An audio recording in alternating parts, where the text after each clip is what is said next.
December in Austria isn't all fairy lights. Before Christmas arrives, something darker wakes up. If you didn't grow up in this part of the world, what happens tonight might feel like a fairy tale or a nightmare, depending on your sense of humor. Because on December 5th, Austria brings to life one of its oldest winter stories, where good and evil walk side by side.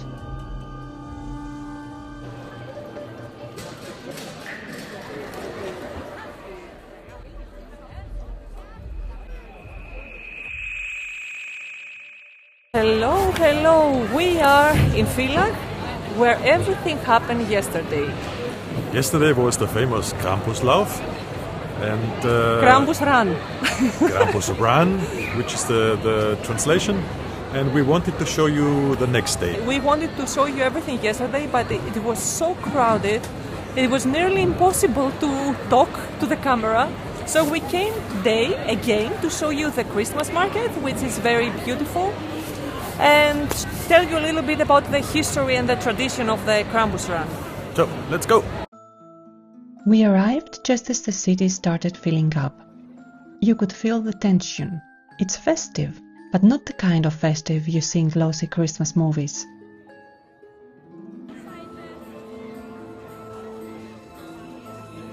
We found this tiny wooden cabin right on the main square.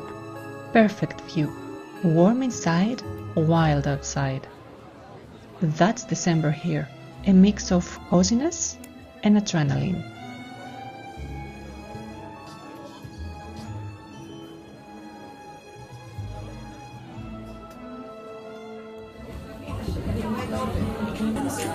Let's go order a glühmost or a glühwein. It's a hot wine.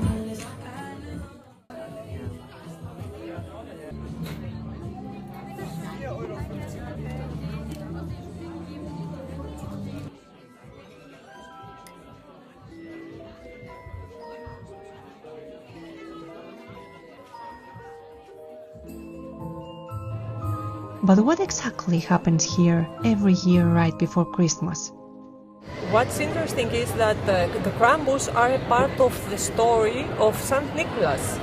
The Krampus, which comes from the old German word Krampen, which means claws, is the guy that while Saint Nicholas rewards the children with gifts, the Krampus is the counterpart, terrifying the kids, putting them in the basket and bringing them down below in the underground. Is that not scary for the children, you think? It is very scary until the age, we saw this with our kids, 10, 11 years. They are still very scared and afraid of the Krampus. We have a tradition where we can order them to come to us at home. Children are very anxious, waiting for the Krampus, and most of the times they tell us to leave the Krampus out and just let the Nicholas, the Saint Nicholas, into the house. But normally we let both in.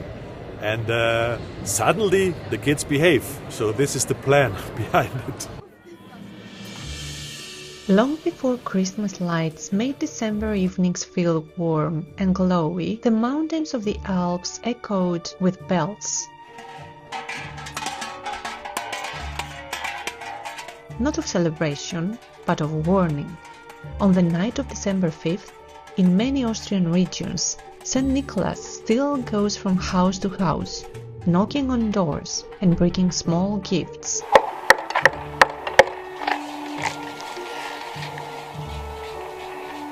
Grüß Gott. Darf ich jetzt hereinkommen? But St. Nicholas doesn't travel alone.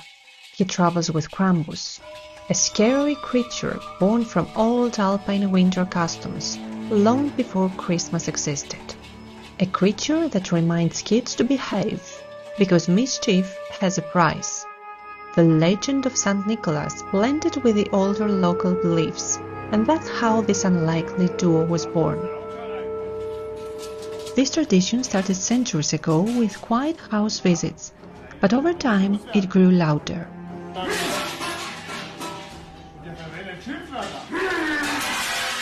And now many regions host full parades called Krampus runs. The vibe there is completely different, wild, loud, chaotic, and that's exactly why even teenagers love it.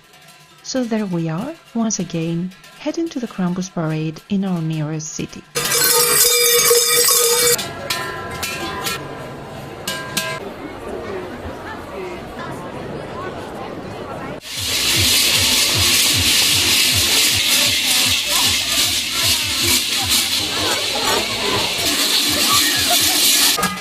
The Krampus aren't cute.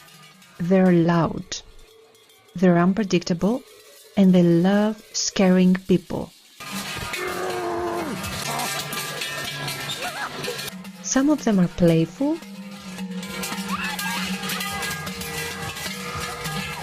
some theatrical, and some really commit to the role. We read that in the 1930s the Catholic Church banned for a period of time the celebrations of the Krampus because they considered it to be too evil or anti-Christian. But the tradition survived and it still happens nowadays, more actively, I would say. I have to say that yesterday when I saw the parade, I was very surprised how civilized the whole thing went on. Normally the Krampus is kind of a violent thing, they attack people. The whole point of it is to attack the spectators, not be passive viewer, but to interact with them. Back in the older days, the Krampus run was very wild, so the Krampuses attacked people, they hit them, they did different things. They were playing with people, not hit them seriously, but sometimes they used to be drunk, and this is what caused problems actually. That's true, exactly. And now everything is very civilized. They are not allowed to have alcohol anywhere near before the Krampus run. And you saw it yesterday in the run that they were very civilized and they had security installed among them. There is security, just to take care. There are people security and there is also protection. Right and left in all the streets that they go through, there is protection which also didn't exist in the old times. Yes, that's true. But behind the masks, there's a whole real world. People from the region, the groups that organize the run, and the stories they keep alive.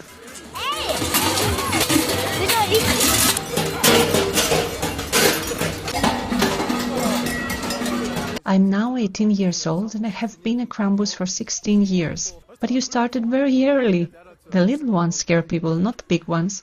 We grew up with it and we enjoy it a lot. We drive away the evil spirits, that's why we're here. You have a real wooden mask. How long do the preparations take? All the skins are homemade. We ordered the masks back in February.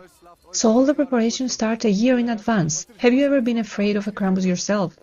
Honestly, no. Just go into the run with a positive attitude and enjoy yourself.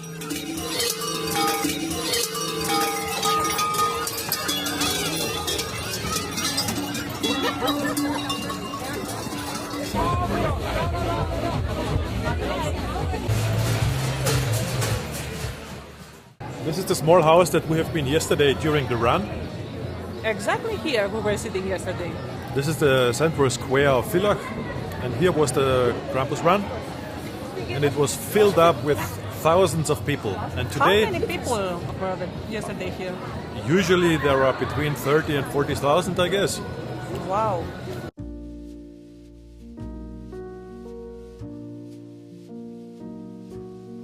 Every year I'm reminded of something simple. All fairy tales, and honestly real life, carry both the light and the dark. And maybe that's why Krampus and Nikolaus come together, not to teach a lesson, just to show that the world always has both. I love slow living, but I also love these traditions that shake you a little. December here has both calm mornings and wild nights, and somehow they belong together.